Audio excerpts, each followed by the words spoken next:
ये ऐसा शब्द होता है जब भी आता है तो जितने भी नेता, जितने भी मंत्री, जितने भी विधायक होते हैं बहुत बड़े बड़े वादे करते हैं जनता को लुभाने के लिए। सिर्फ और सिर्फ उनके पीछे का एक ही मकसद होता है कि चुनाव वो जीत ले। इसी के साथ जिस तरीके से अगर जनता की बात कही जाए और जनता जो जमीनी स्तरीय के जो मुद्दे होते हैं, जनता हमेशा उस नज़र को, उस व्यक्ति को तलाशती है कि हमारे क्षेत्र में ऐसा व्यक्ति आए और हमारे क्षेत्र का डेवलपमेंट करे, उसको आगे बढ़ाए जो कमी है। और वादे करके सभी चले जाते हैं, लेकिन जब चुनाव आता है तो इस तरीके से लोभ लुभाने वाले शब्द इस्तेमाल किए जाते हैं कि लोग, उस क्षेत्र के लोग ये उम्मीद में रहते हैं कि अगर इस प्रत्याशी को हम जिताते हैं तो शायद हमारे क्षेत्र का विकास होगा। लेकिन इसी मुद्दे को लेकर राष्ट्र उदय पार्टी ने अपना गठन किया और उनका ये साफ साफ कहना है कि जमीनी स्तरीय के मुद्दे को हम लोग उठाएंगे, जनता तक पहुंचाएंगे। जो भी जिस भी क्षेत्र में कार्यान्वयन डंका बज रहा है, सत्ता की बात कही जाए यानी कि बीजेपी की केंद्र में भी बज रही है डंका और उत्तर प्रदेश में भी डंका बज रहा है, लेकिन इस डंका बजाने के पीछे भी बहुत सारी कमियां दिख रही हैं। बहुत सारे लोग वाहवाही भी कर रहे हैं तो बहुत सारे लोग कहीं ना कहीं वाहवाही नहीं भी कर रहे हैं। लेकिन राष्ट्र उदय पार्टी की अगर बात कही जाए तो ये कह रहे हैं कि बीजेपी कहीं से भी किसी भी एंगल से कार्य नहीं कर रही है। तो आज हम राष्ट्र उदय पार्टी के राष्ट्रीय अध्यक्ष बाबूराम पाल जी से बात करेंगे कि इन्होंने इस पार्टी की शुरुआत किस मुद्दे को लेकर की।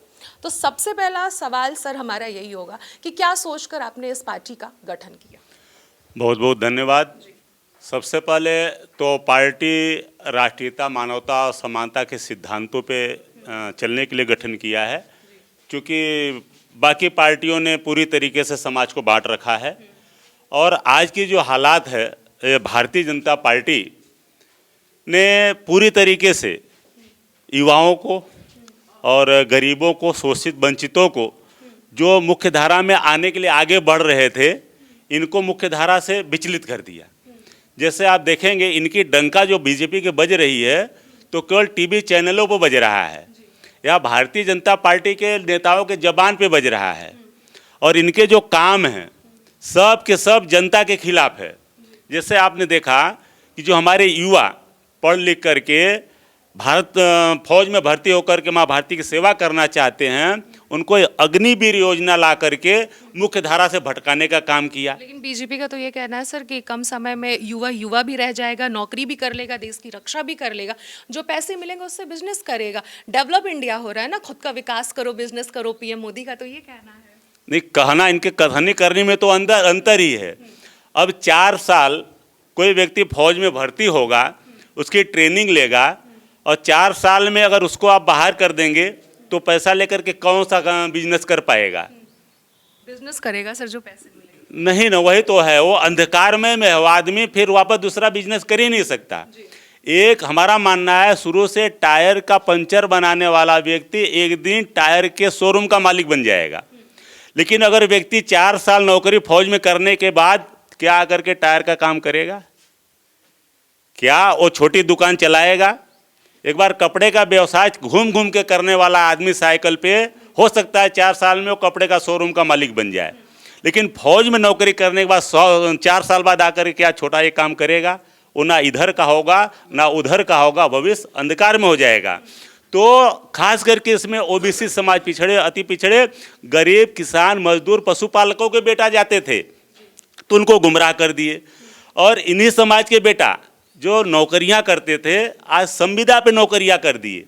संविदा पे कर करके कितने लोग तो इस चक्कर में हैं कि जल्दी से हमारी गवर्नमेंट जॉब लग जाए तो फिर शादी करें।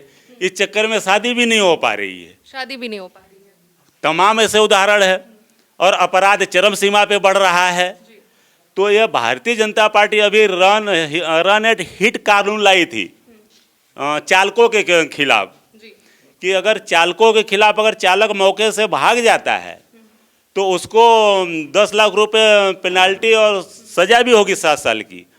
अगर वो हालात, अगर देखिए आज की हालात में अगर कभी अगर दुर्घटना होती, अगर मौके से न भागे तो चालक को मार डालते हैं, गाड़ी को आग लगा देते हैं।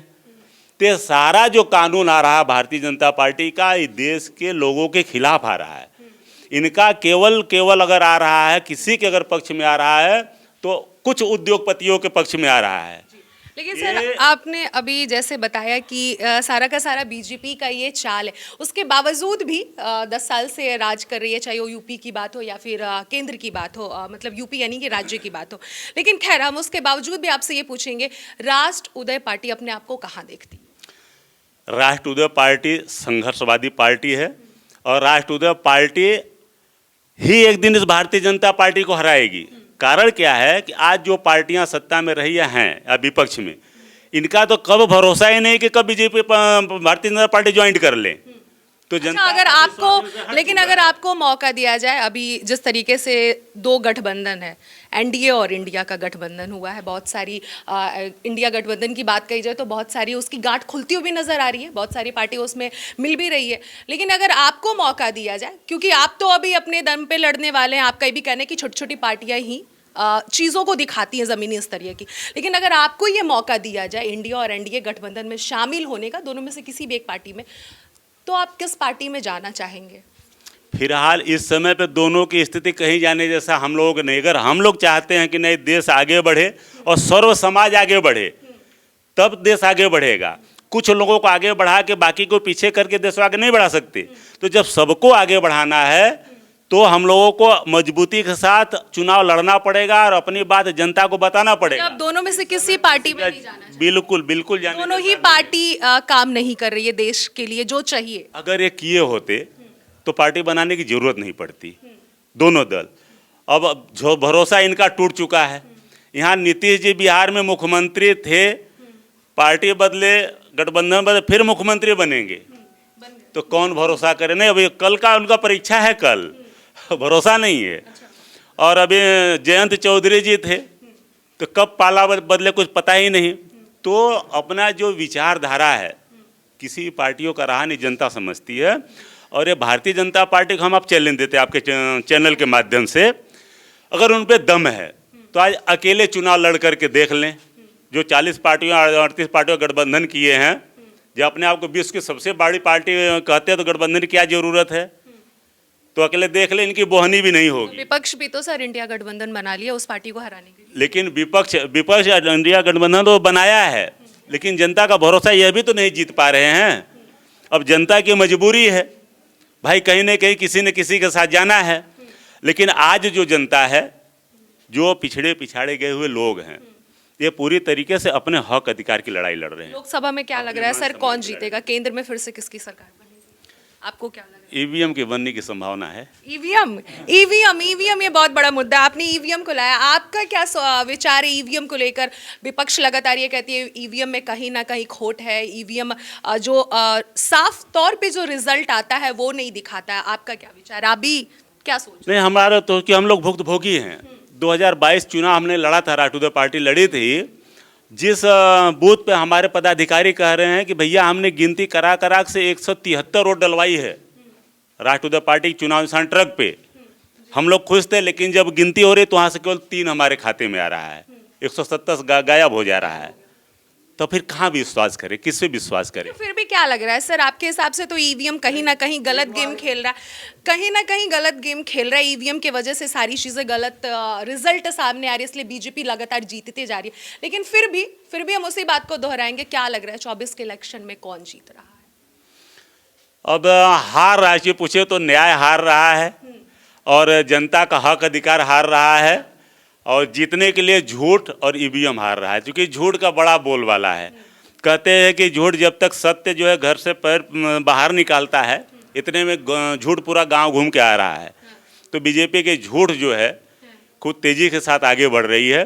लेकिन जनता को जिस दिन उनके हक अधिकार की बात हम समझा देंगे, तो उस दिन जनता क्रांति करेगी और भारतीय जनता पार्टी को हरा देगी। Bharatiya Janata party main target है आपका हराना। क्या कह रहे थे सर आपने ईवीएम को लेकर? मैं ये कह रहा था, अगर सरकार ने कई चुनाव करा दिए ईवीएम से, उस पर कई विपक्ष के नेता ही को भरोसा नहीं है, खुद लोगों को भरोसा नहीं, पब्लिक को भरोसा नहीं हो रहा। तो एक बार चुनाव बैलेट पेपर से चला करा के देख ले, भारतीय जनता पार्टी चुनाव परिणाम सामने आ जाएंगे, जनता सामने रख देगी। एक चीज़ ये है, मेरा तो यही कहना है, परिणाम सामने आ जाएगा, ईवीएम सत्य है कि बैलेट पेपर सत्य है।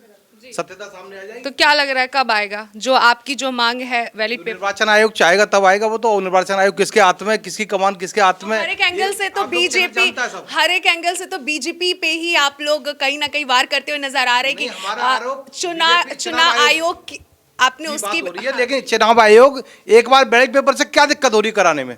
ये बताइए हमारे वकील ने राष्ट्र उदय मुद्दा पार्टी उठाया। किस एंगल से टक्कर देगी बीजेपी के? आपका क्या विचार है ये बताइए। सारे समीकरण बिगाड़ देगी। हमारे 10% वोट है पाल बघेल समाज का, जो राष्ट्रीय उदय पार्टी के साथ है पूरे प्रदेश में। यदि वो जिस तरफ देश का सबसे बड़ा वो मुद्दा बताइए जो राष्ट्र उदय पार्टी कर देगी तो शायद राष्ट्र उदय पार्टी प्रदेश या केंद्र में आ जाएगी। अधिकार की जो रिपोर्ट है वो लागू कर दें। जी रोडी रोग आयोग की रिपोर्ट है उसको लागू कर दे। दो मुद्दे हमारे। अच्छा, आपका क्या नाम होगा ये बताइए।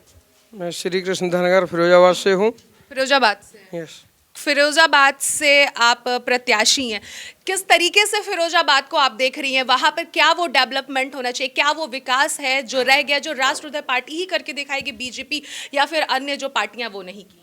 देखो, इससे पहले के चुनाव में 2019 के चुनाव का जो समीकरण था उससे अभी का जो चुनाव है 2024 का बिल्कुल उल्टा है। 2024 में मोदी जी सिर्फ ये कह के आए कि हमें एक बार और देखो, और वो जनता ने पूरी तरह से देखा। मोदी जी, योगी जी अपने वादे पर खरे उतरते नजर नहीं आए। साथ में जितना भी वोटिंग मशीन को लेकर के चर्चा है वो विपक्षी नहीं, कुछ बीजेपी के भी लोग कहते हैं जो हमारे आसपास हैं, वो ये तो कहते हैं कि अरे इससे पहले सपा वालों ने किया होगा, बसपा वालों ने किया होगा, तो अब ये कर रहे हैं तो क्या दिक्कत है। कुल मिला के जब मशीन पर समस्या खड़ी हो रही है, विपक्ष बोल रहा है, चाहे प्रदेश का विपक्ष हो चाहे केंद्र का विपक्ष हो, तो चुनाव आयोग को इस पर निर्णय लेना चाहिए। और अगर उस निर्णय में वोटिंग मशीन से न हो करके और उससे होता है पोस्टर से, बैलेट पेपर से, तो उसके परिणाम वास्तविकता में कुछ अलग नजर आएंगे। परिणाम किसी के भी पक्ष में हो, हालांकि जो हमारी राष्ट्रीय उदय पार्टी है वो अपने मुद्दों को लेकर के चुनाव लड़ रही है, वो बीजेपी के मुद्दे को चुनाव लेकर के नहीं लड़ रही, वो सपा के मुद्दे को लेकर के नहीं लड़ रही। वो हमारे जो मानक हैं, हम दूसरों के मानक से चुनाव थोड़ी लड़ेंगे, न जीतेंगे हम दूसरों के। लेकिन दूसरों को मानक को लेकर लड़ेंगी तभी तो आपके में और उनके में कंपेयर होगा, तुलना होगा कि राष्ट्र उदय पार्टी किस एंगल से जमीनी स्तरीय को देख रही है और जनता के बीच में जा रही है, जनता के मुद्दों को ला रही है, जो इंडिया एनडीए गठबंधन अभी तक नहीं किया। हाँ, बिल्कुल आपकी बात सत्य है, लेकिन हम अपने मुद्दे लेकर के चलेंगे कि हम अगर सत्ता में आते हैं तो हम क्या दे सकते हैं। अभी हम उत्तर प्रदेश में चुनाव लड़ रहे हैं, उत्तर प्रदेश के अलावा एक दो शायद राज्य में एक दो कुछ प्रत्याशी खड़े करें। आपका नाम क्या? मेरा नाम संदीप बघेल। आप राष्ट्र उदय पार्टी में किस प्लेस पे? मैं राष्ट्र उदय पार्टी में एक कार्यकर्ता हूँ। और क्या हूँ? कार्यकर्ता हूँ। राष्ट्र उदय पार्टी को कहाँ तक देखते? मैं राष्ट्र उदय पार्टी, तो मेरे सामने भारतीय जनता पार्टी भी मेरे राष्ट्र उदय पार्टी से छोटी पड़। उम्र क्या है? मेरी उम्र 18 के ऊपर है। 18 के ऊपर है। ये बताइए, राजनीति में आने का विचार 18 साल की उम्र में कैसे आपने किया? राजनीति में देखिए मैम, अभी तक जो हमारे समाज के लोग थे अनेक दलों में काम किए, लेकिन उन्होंने क्या किया, सिर्फ दरी बिछाने का काम किया है।